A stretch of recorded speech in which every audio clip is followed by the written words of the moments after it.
તો જય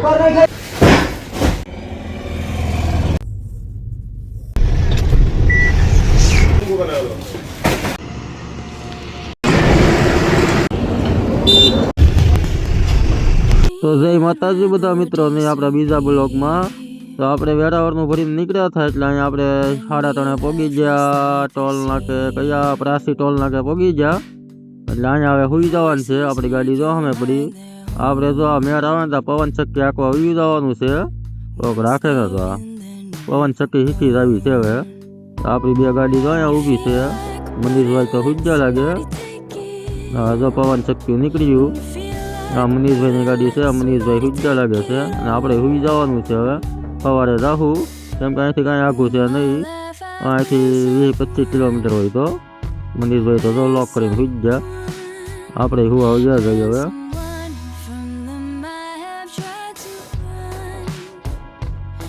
આપણે આવ્યા સુવા તો પંખો તો હેઠો તૂટી ગયેલો હતો કેમ કે આપણે માથે ઓલા ફોટા નખાવ્યા ને પછીનો પંખો રહેતો નથી. એટલે હવે એ ફોટાને કાપીને આપણી પંખો હરખો કરવો તો છે.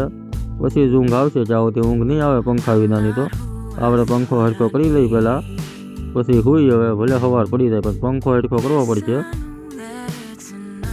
પંખો થઈ ગયો ચાલુ. જો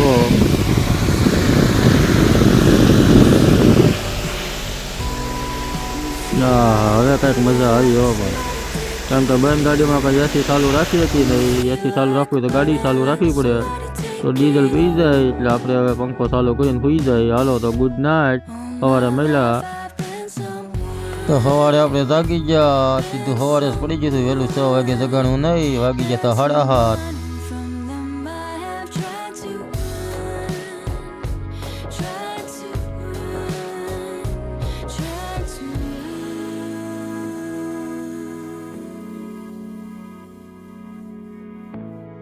ચાદર હકેલી નાખી, પછી મોઢું બોઢું ધોઈ નાખી. અહીંયા કાંઈ હોટલ છે નહીં એટલે આપણે આગળ જવું જો હે. આગળ આપણે સૂત્રાપાડા ફાટકે વ્યા જવું, ત્યાં ચા પીવું.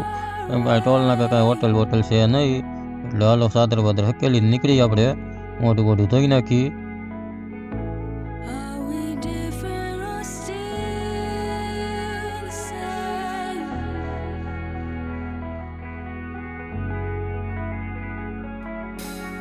આપણે ત્યાં ગાડીએ સીટ ઉપર બેઠા હતા. કાચમાં જોઈ તો ઝાકળ તો જો પડ્યો. કાચમાં કાંઈ દેખાતું નહોતું એકેય કાચમાં. આ બાજુ પણ બહુ ઝાકળ પડે કેમ કે જઈ આવું ત્યાં ઝાકળ વિના ખાલી ન જાવ. મને એમ કે બહારથી આપણે કર્યું વાઇફર ચાલુ પણ કંઈ સાફ કેમ કાચશો નહીં. એટલે પછી ખબર પડી કે આ તો અંદરથી લાગે છે. પછી અંદરથી સાફ કરી નાખી. હાલો કાચ હવે તો બધા કાચમાં અંદરથી ભેજ મારી ગયો લાગે. એટલા માટે આપણે પહેલાં કરી નાખી કાચ સાફ, પછી ધોવું મોઢું.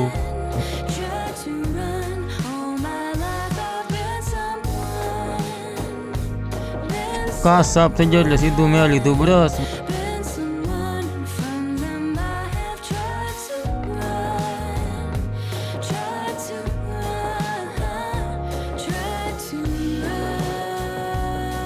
અને પછી મારી દીધો સીટ બેલ્ટ. કેમ કે આપણે બ્રશ કરતાં કરતાં થોડીક ગાડી હાકી નાખી. અહીંથી થોડુંક આગું છે 10 કિલોમીટર સૂત્રાપાડા ફાટક.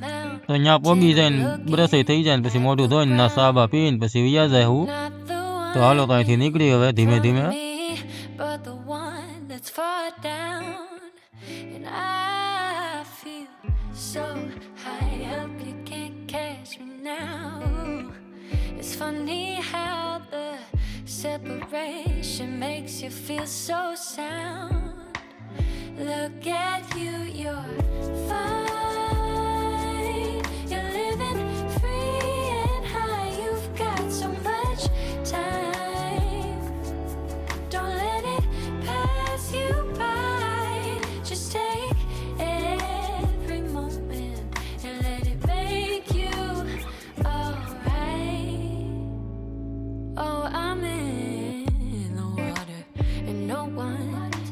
Is near. It's in this place that solace finds me and I lose all fear. How I like to stay all day in this place that's empty. I finally got the room to think clearly. Look at you, you're fine. You're living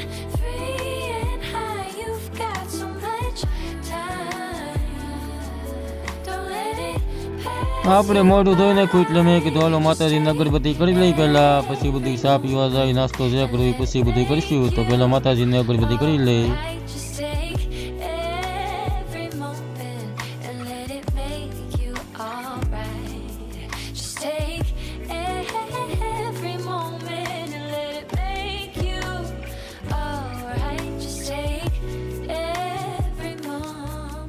let it make you alright.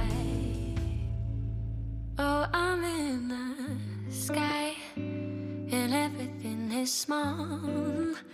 It's from this perspective we can understand it all. Look at you, you're fine. You're living free and high. You've got so much time. Don't let it pass you by. Just take every moment and let it make you alright. Just take every moment and let it make you alright. Just take every moment and let it make you alright. Every moment and let it make you alright. આ છે સૂત્રાપડા ફાટક.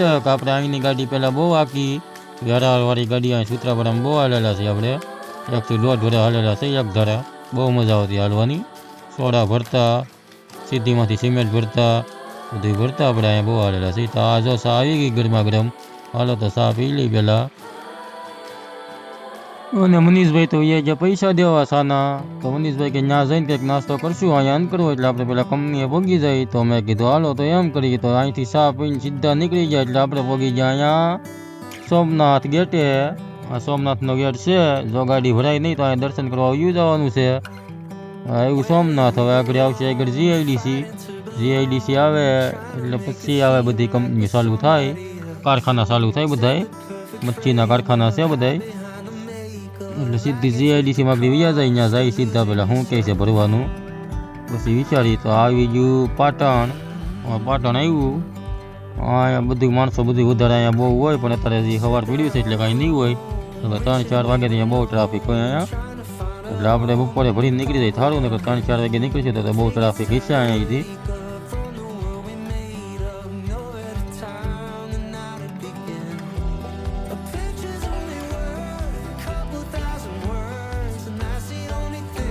અહીંથી થઈ ગઈ GIDC ચાલુ. એટલે અહીંથી બધા હોય કારખાના. અહીંથી આપણે મારી દઈ ડ્રાઈવર સાઈડ.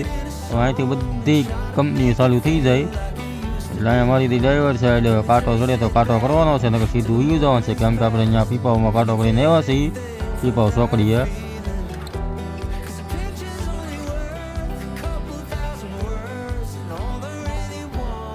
અહીંથી થઈ ગયા બધા મચ્છીના કારખાના ચાલુ થઈ ગયા. હવે એકલા મચ્છીના કારખાના જ આવશે.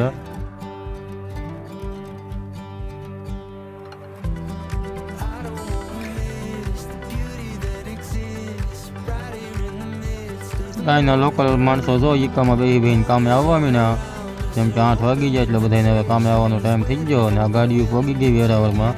કન્ટેનર ઘણા ખરા પહોંચી ગયા. જો આ બધા અહીંથી ભરવાના છે. આપણે બીજી કંપનીમાં જવાનું છે. આપણે જવાનું છે ટાઈબા એક્સપોર્ટમાં જવાનું છે. ત્યાં ભરાય. મારે મનીષભાઈને બેને ત્યાંનું જ છે. એટલે 2 ગાડી ત્યાં જશે. બાકી બીજી બધી અલગ અલગ હોય અહીંયા. જો તો આપણે પહોંચી ગયા અહીંયા કંપનીમાં. આ કંપનીનું નામ છે ટાઈબા એક્સપોર્ટ. મનીષભાઈને 2 વી એવા. એટલે હવે આપણી આવડે આવે એટલે બતાવીને ગેટ ખોલીને ગાડી લગાડી દઈ. ગાડી લગાડીને ક્યાં ભરવાનું ચાલુ કરે જોવું કેટલાક વાગે કાઢે છે. અહીંયા કંઈ જમવાની હોટલ તો હોય નહીં. અહીંયા આવી દુકાનો જ હોય. એટલે આવા કાજુ બિસ્કીટ ને બબલા ને એવું ખાવાનું. આપણે ગાડી સામે લગાડી દીધી હતી પોઈન્ટે. એટલે હવે ચાલુ કરે તો શું કરે જોઈએ. અત્યારે તો ચાલુ નહીં કરે. કેમ કે જે ઓલું એસીનું કમ્પ્રેશન આવી ચાલુ કરેલું છે. ગાડી ઠંડી કરે છે. એટલે ત્યાં જોવા જઈએ આપણે કેમ ચાલુ કર્યું છે, શું છે. વાયર નાખીને ચાલુ કરેલું છે કમ્પ્રેશન. જોવું એસી કુલિંગ પકડાવે છે ગાડીનું. ચાલુ છે જોવો તમે. જો અહીંયા પોઈન્ટે જ હોય બધું. જો નાખેલું છે વાયર. આ કુલિંગ ચાલુ છે. એ કુલિંગ ઠંડી ગાડી થઈ જાય પછી ભરવાનો છે. કેમ કે મચ્છી ભરવાનું એટલે ગાડી તો ઠંડી જ હોય. તો આવી ગયા અમારા માણસો ભરવાવાળા. અને જો બહાર માલ કાઢવા મીના છે એટલે આગળ આવશે બીજા મજૂર પછી ભરાશે ગાડી. હા અત્યારે હજી બહાર કાઢે છે માલ. હાલો તો હુઈ જાઓ કેમ કે આ બેનું ભરશે આપણી ગાડી એટલે હવે કયા ભરાય કાંઈ ગેરંટી છે નહીં. પેલા છોકરા હોતો તો ગાયકા ભરી દે ના બેનાડી કયા ભરી દે કોના ખબર. હાલો હવે હુવા તો બીજા બ્લોગમાં મળશું. જય માતાજી.